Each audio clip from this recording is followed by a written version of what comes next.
So hello and welcome to Bajirao IAS Academy. Today is 21st December 2025 and today we have some very important topics from different newspapers. So we'll be discussing all these important topics in detailed and in-depth manner. So we have a list of topics for today's discussion. The first very important topic, Supreme Court's taking serious note of child trafficking problem in India. And we'll also understand what are the main causes of child trafficking in India and what are the institutional and legal measures taken by the government at different levels.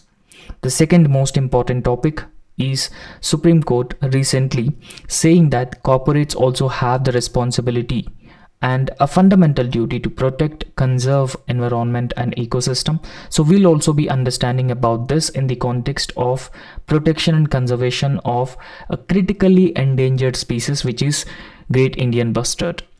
And the third topic is Center revising guidelines for poor prisoners who are unable to pay fines. So these are the topics. So the first topic, as I have already told you, we are taking up child trafficking issue in India. Now there is a detailed article about this child trafficking which has been given, and Supreme Court has also taken a serious note of child trafficking in India. Now if you look at the definition of child trafficking, now child trafficking generally involves recruitment, transportation, harboring, receipt of children for some some reasons. For example, exploitation. So this exploitation may involve sexual exploitation of children, forced labor, child labor, begging or illegal adoption. So actually these are the reasons with which child trafficking has been carried out in India or other parts of the world as well. However, now in fact in India children are vulnerable to child trafficking. So therefore child trafficking has been defined this way. So child are kidnapped, they are being trafficked. So this trafficking involves the illegal transportation of children, recruitment of children, harboring or receipt of children for these reasons, for these causes: sexual exploitation, forced labor, begging or illegal adoption. Right. Now in this context, let's understand what Constitution says about the children. Now, Article 21 of the Indian Constitution, it says right to life and dignity of every individual. So therefore, child trafficking violation of Article 21 of the Indian Constitution. Similarly, there is another fundamental right against exploitation, which is Article 23. Article 23 talks about prohibition of trafficking of a woman, children or any other human being. And similarly there is another article which is Article 24 of the Indian Constitution. So Article 24 of the Indian Constitution talks about the prohibition of child labor. So therefore here we need to talk about Article 23, prohibition on trafficking of children, and Article 24, prohibition on child labor, Article 21, right to life and personal liberty. And then we should also look at Article 21A of the Indian Constitution. So Article 21A of the Indian Constitution, it talks about the right of every children who is in the age group of 6 to 14 years of age to free and compulsory education. So which is right to education. So therefore child trafficking in India is a clear violation of several constitutional provisions and even fundamental rights as well. In the context, Supreme Court in 2024 has made several observations about the child trafficking in India. Let's understand what observations Supreme Court has made. Supreme Court has rightly called child trafficking and commercial sexual exploitation a deeply disturbing reality, because a number of children are missing almost like every day, every minute. So therefore child trafficking is a deeply disturbing reality. So child are being trafficked and then the child will be involved into the sexual exploitation, child forced labor, child labor, begging. So all these types of crimes, and because of this reason it is deeply disturbing in nature and it is also a serious crime. So this is what the Supreme Court has observed in the year 2024. Now in fact the government of India or the parliament has also established some protective laws to prevent, to curb the child trafficking. So despite such laws, the child trafficking is rampant in nature in India. So let's understand child trafficking through some data. Right now, in fact, we all knew that National Crime Records Bureau provides data on different crimes that are taking place in states and at the central level. Right now, the National Crime Records Bureau 2022 data has revealed some important insights about child trafficking in India. Right, so over 6,500 children were trafficked in India. However, so almost all children who are trafficked, the girls constitute a majority. So young girls, a girl child, are the majority number of people who are trafficked, and the reason is sexual exploitation. So sexual exploitation of the young girls, young children, is the main reason for the trafficking of young children. So this is what National Crime Records Bureau data has been revealing us. However, in India, there are certain states which are considered as a high burden states of the child trafficking. That means child trafficking is carried out in those states in a highest number. For example, the states like West Bengal, Bihar, Assam, Telangana, and Maharashtra. So these are actually the states which are considered as potential hotspots of child trafficking. So therefore, there is a need for enhanced measures to prevent or curb child trafficking which has been taking place in these potential hotspot states. There is a need for enhanced focus to prevent child trafficking. However, let's understand the ground reality, right? So National Crime Records Bureau has provided us some data about the child trafficking. However, several cases go unreported. So they are underreported. In fact, thousands of young children are missing every day, every year, but they are all not reported. The problem is under-reporting. The actual number is much higher than the statistics or data provided by National Crime Records Bureau. However, this underreporting is primarily because of the fear, the stigma attached to it, and poor access to the justice delivery system. So these are all the factors. Because of this reason, the child trafficking cases are underreported in several corners of India. For example, NGOs like Bachpan Bachao Andolan. So these NGOs, they are actually working on the healthy development of our children, prevention of child trafficking. So these NGOs have been reporting that there is a large scale trafficking from rural areas to urban areas has been taking place throughout India. Now, I have already told you the reasons for child trafficking, right? So it could be, organ trade. It could be for sexual exploitation, it could be for forced labor, and it could be for begging of children. Children are being used for begging, and even it could be like children are being used for as a drug peddlers as well, right? So in fact, what are the top 5 purposes of human trafficking, right? So forced labor, sexual exploitation for prostitution and other forms of sexual exploitation, domestic servitude, and forced marriages. So these are the top 5 purposes of human trafficking.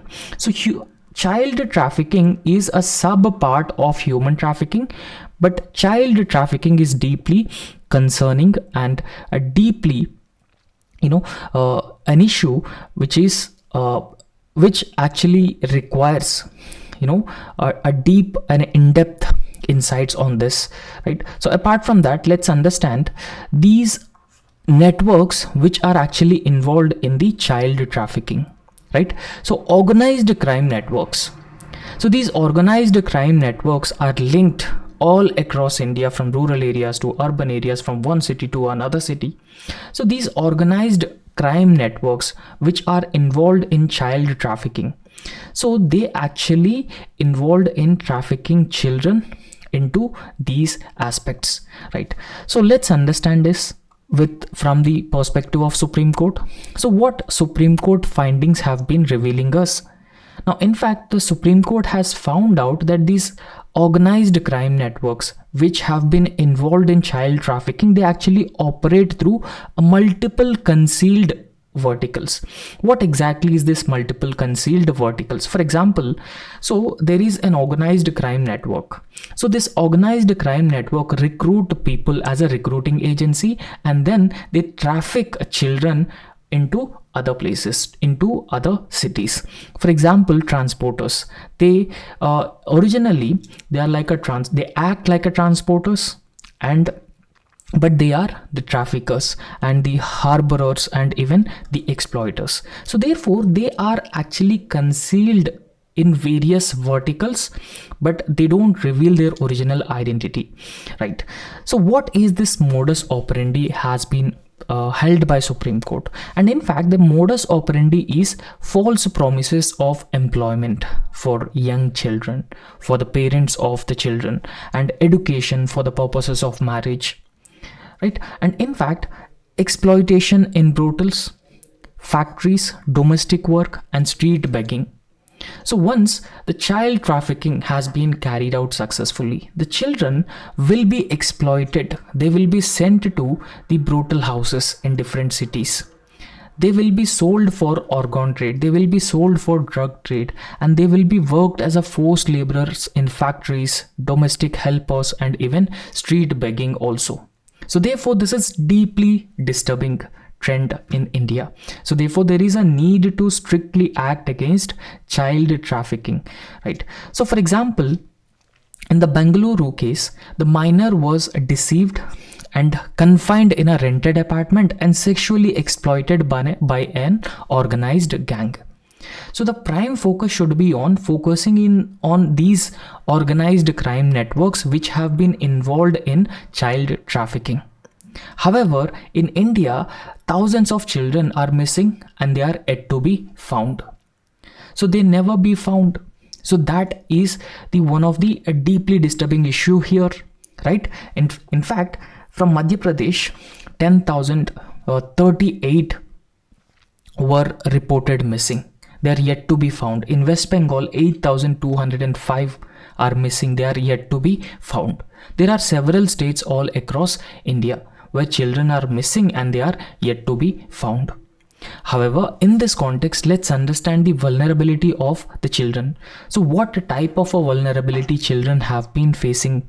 For example, the most important vulnerability is the socio-economic factors, because most of the parents are poor, or because of the distress in the rural areas, they migrate from rural areas to urban areas. So the migration is also one of the reason for child trafficking, right? And apart from that, poverty is also another major reason, right? And lack of education and even family breakdown.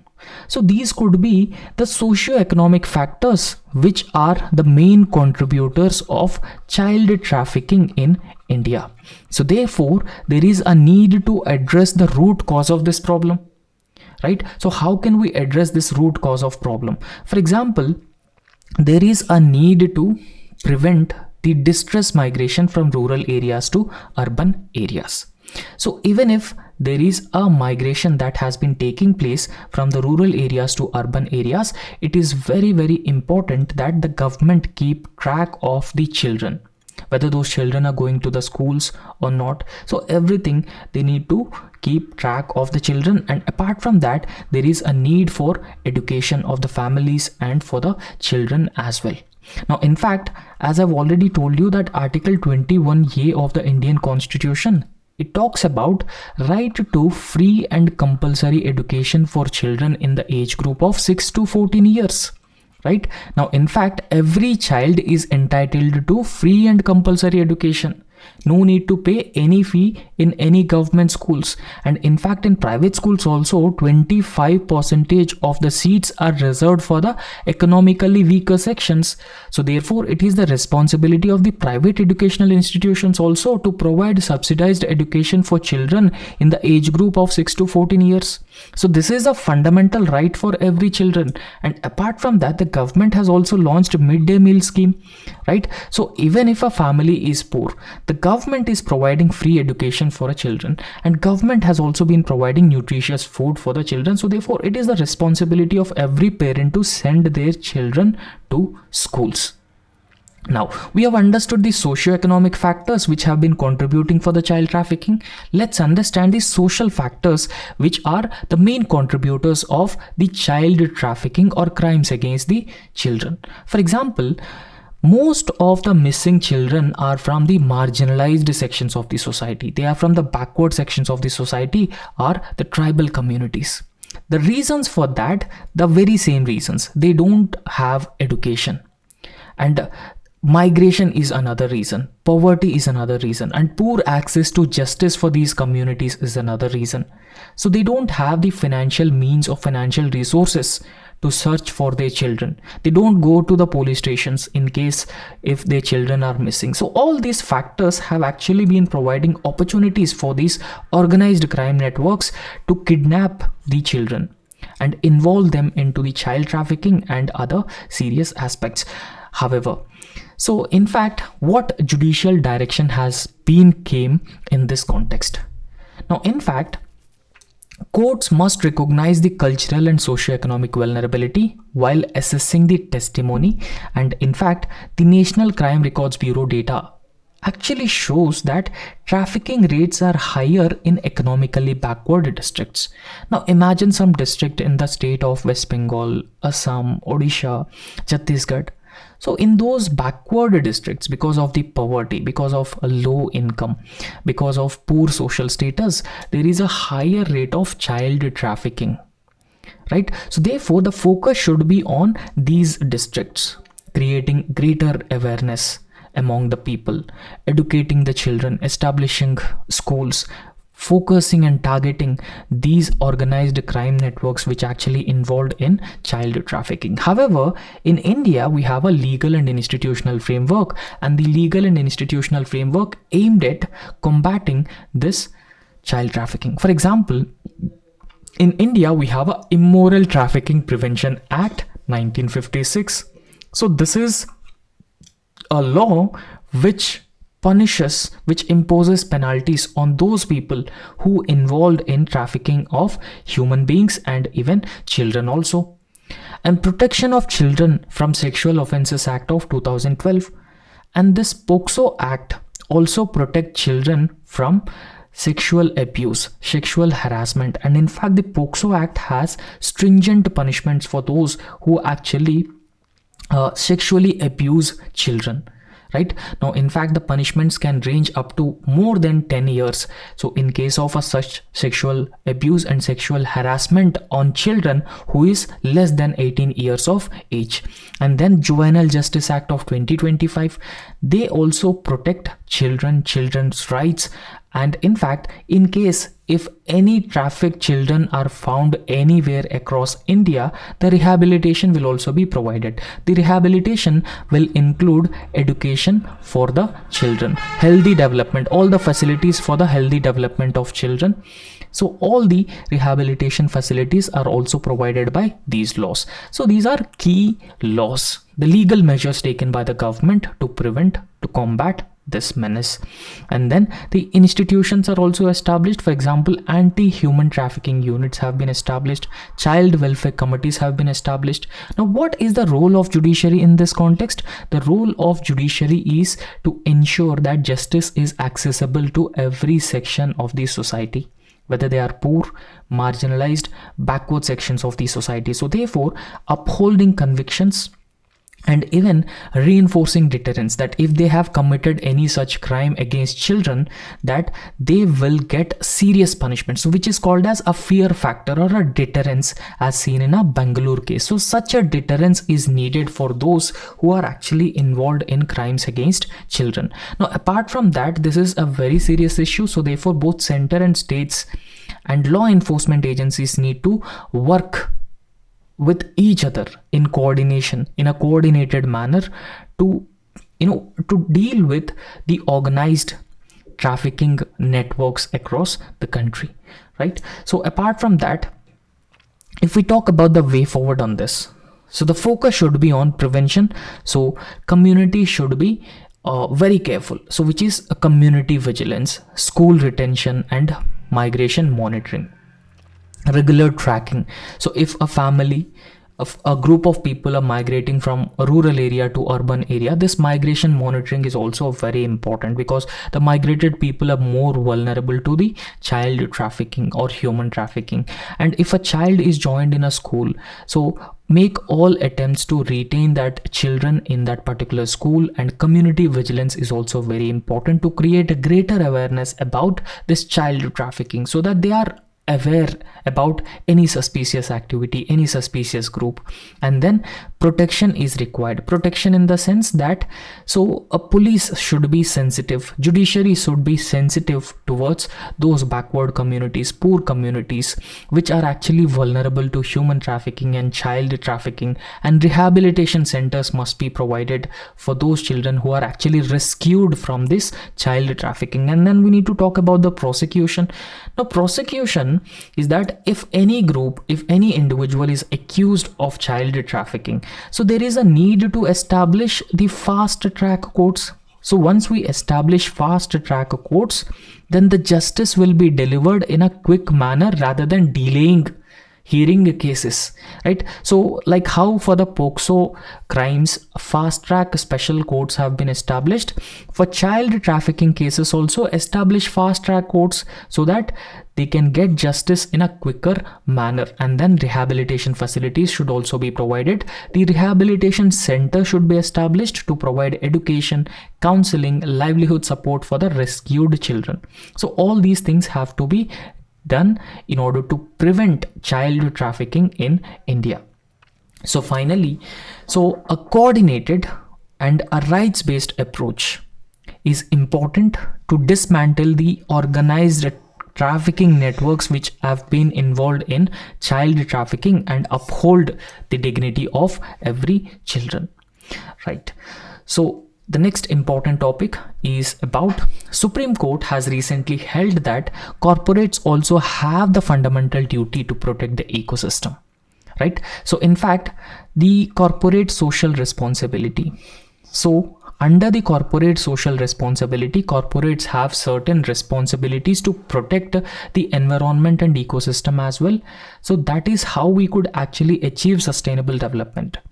Right. Now, in this context, let's understand Supreme Court's observations in this matter, linking it with the protection and conservation of Great Indian Bustard, which is a critically endangered species,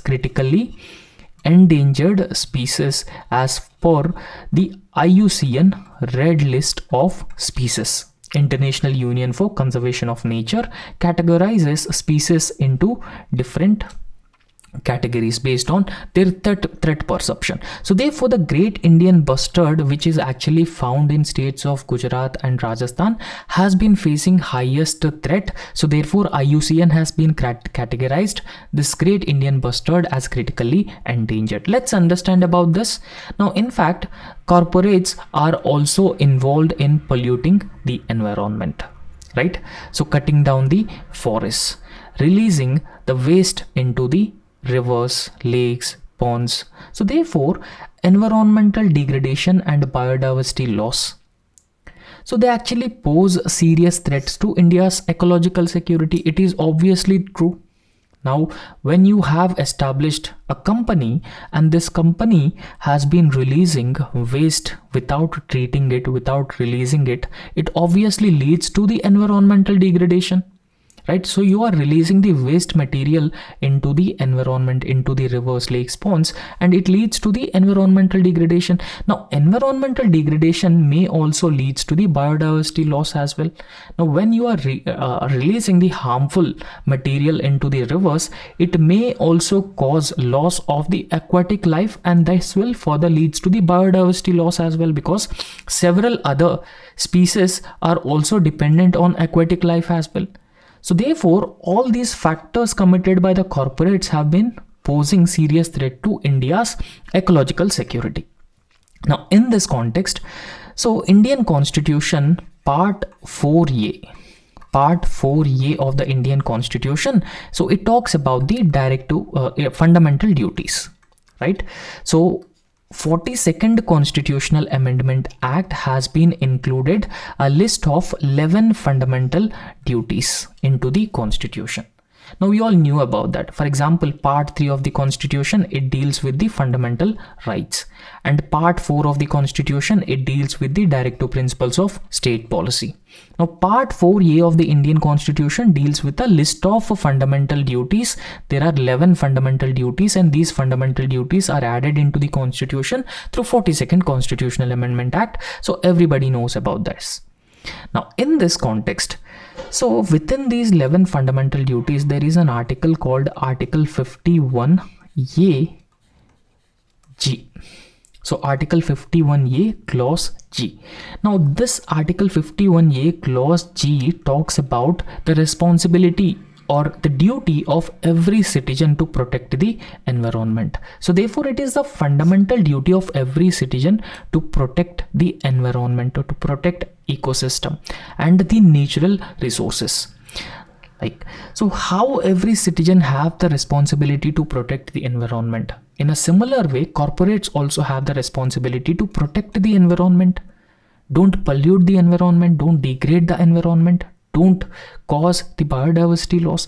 Now in this context, a recent Supreme Court judgment has significantly expanded the scope of this fundamental duty under Article 51A Clause G.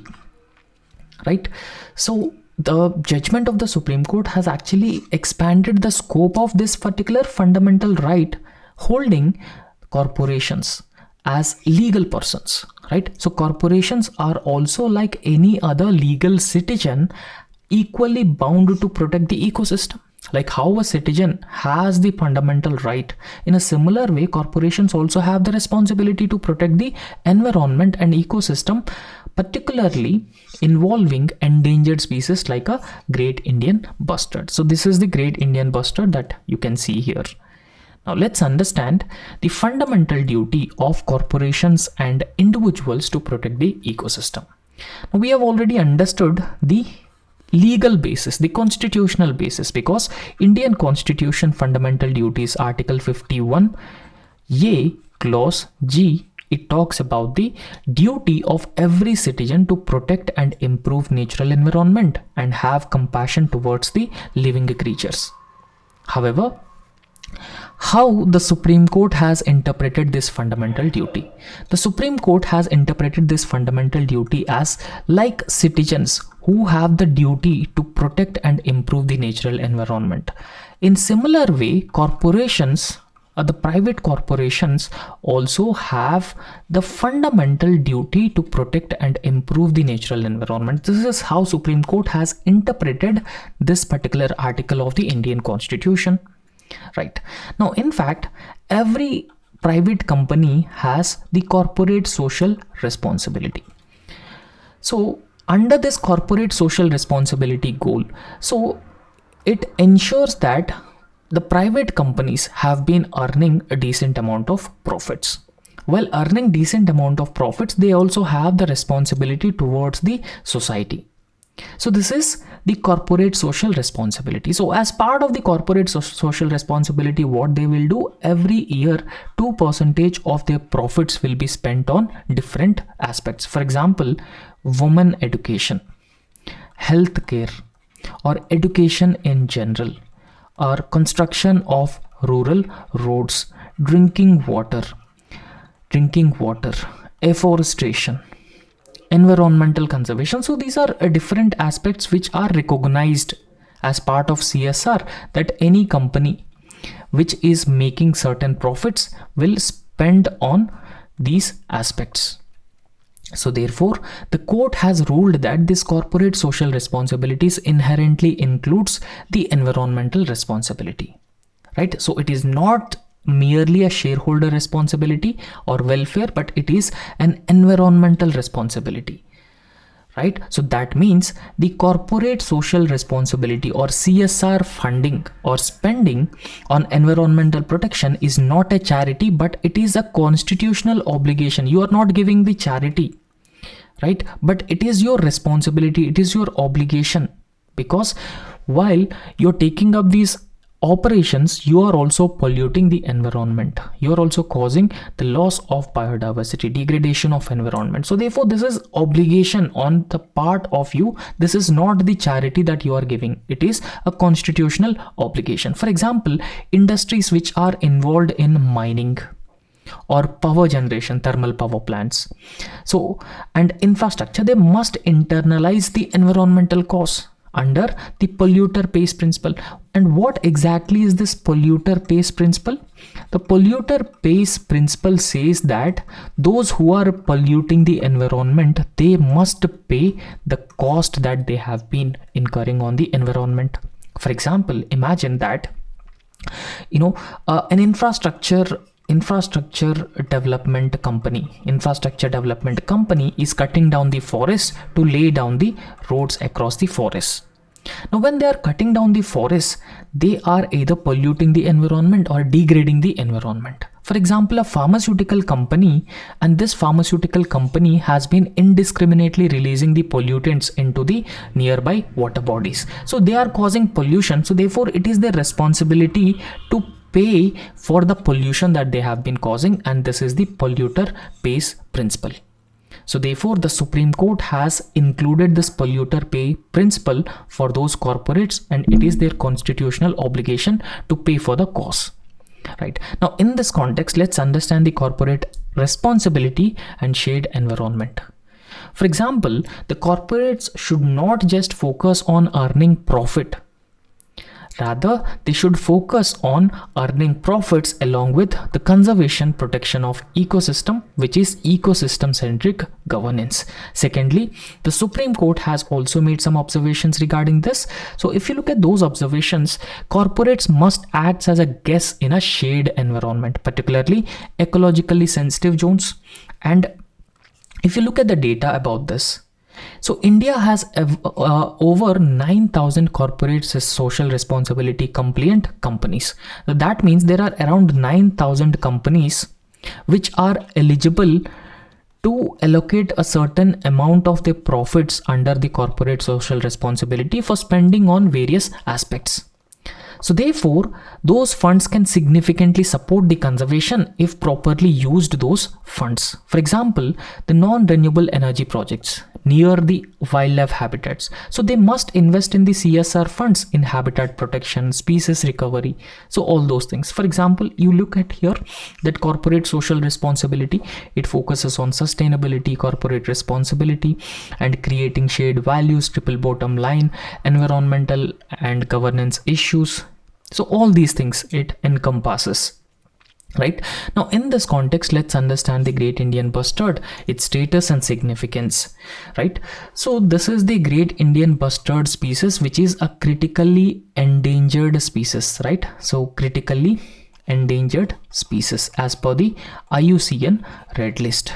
Now, critically endangered means it is very close to the extinction, because if you look at the numbers, the numbers have been revealing that in Rajasthan there are only around 128 Great Indian Bustards, Gujarat only 10, Maharashtra only 8, and even states like Karnataka and Andhra Pradesh also, there's a very less number of Great Indian Bustards. So they are actually facing number of threats. So number of threats in the sense that people just killing them for the meat. So they are facing the power lines, right? So in fact, the power lines are also one of the threat for their survival, right? For example, the fatal collision with these power lines is one of the threat that these Great Indian Bustard have been facing. And apart from that, the nest predation by many predators, for example, fox, local dogs, crows. So they lay down eggs, but those eggs are being predated by the local animals. So that is also another problem which has been reducing the numbers of the Great Indian Bustard. So there is no proper protection for the nests of Great Indian Bustard, and hunting in Pakistan for the meat of Great Indian Bustard, because some Great Indian Bustard populations are also found in Pakistan as well. And then agricultural expansion. For example, in the agriculture, when you use fertilizers and pesticides, and when The great Indian bustard eats some small worms in these agricultural fields, so they would also getting affected by these fertilizers and pesticides. And apart from that, the apart from the absence of grazing lands, habitat loss, poor land use policies, so all these factors are the major threats that the great Indian bustard has been facing, right? So what is the ecological importance of the great Indian bustard? The ecological importance is it is one of the heaviest flying birds in the world, right? So on image it may look like a small bird, but it is one of the heaviest flying birds, and it is one of the big in size as well in the world. And in fact, it is a flagship species in India's arid and semi-arid grassland. Now, what exactly is this flagship species? So flagship species are those species which actually indicates the need for protection of the grasslands in India. So they are the flagship species in that particular ecosystem, right? So as I've already told you that IUCN, International Union for Conservation of Nature, which categorizes, classifies different plants and animals. So therefore IUCN has categorized great Indian bustard as critically endangered. So as of now, less than 150 birds, they primarily live in Rajasthan and Gujarat. So they have been facing number of threats, for example, power transmission lines collisions, renewable and non-renewable energy projects in these states, habitat fragmentation and mining. However, in Supreme Court in 2024, so CSR funds must support in situ and ex situ conservation of the great Indian bustard. Now, in situ conservation in the sense that conservation within their specific ecosystem. Ex situ conservation in the sense that you establish a small, reserve, and then bring the great Indian bustard and you just protect ex situ conservation, right? So therefore, companies which are actually causing the habitat destruction, which have been involved in renewable and non-renewable energy projects, they actually must bear the cost of conservation of this great Indian bustard as well. So this is what the Supreme Court has said for the corporates and their responsibility to protect and conserve the ecosystem. The next important topic is Center revises guidelines to help poor prisoners unable to pay fines. Now let's understand this. What exactly is this issue? Now, in fact, access to justice in India is often constrained by poverty. Now, so directive principles of state policy. So Indian Constitution, Part 4 of the Indian Constitution, it mentions about the directive principles of state policy, and Article 39A of the directive principles of state policy says that so equal justice and free legal aid. The state must take steps to ensure equal justice plus free legal aid, right?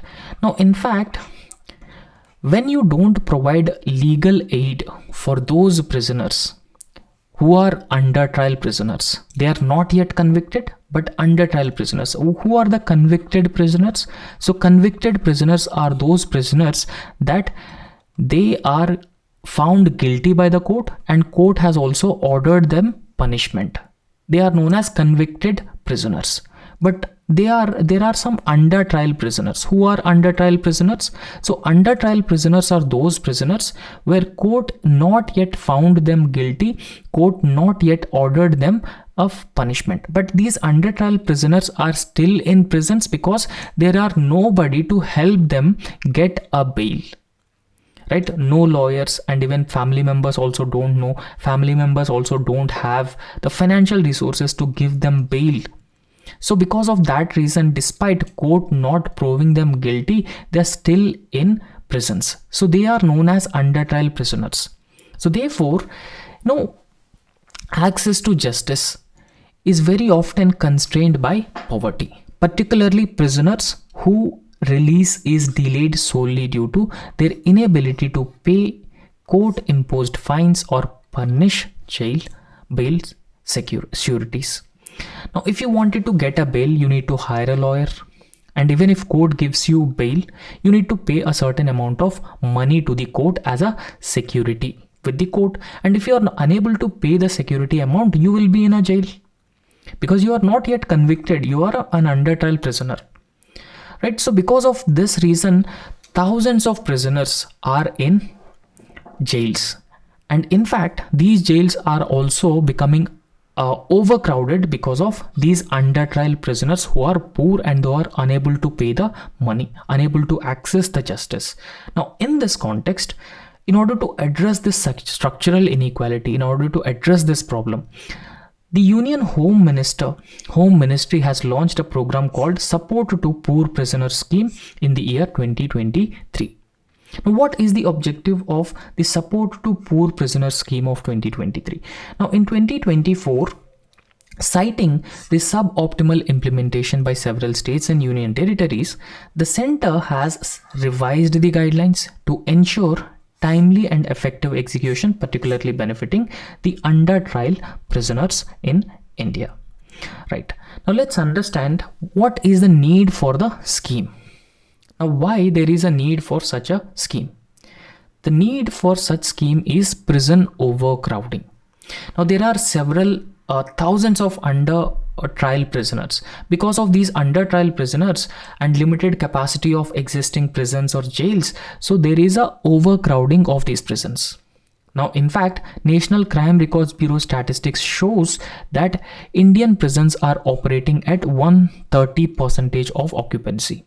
So 100% occupancy is good, but 130% occupancy means that there are more prisoners than what a jail or a prison can actually accommodate. So this is the problem with this under trial prisoners. And then most of these prisoners are under trial prisoners.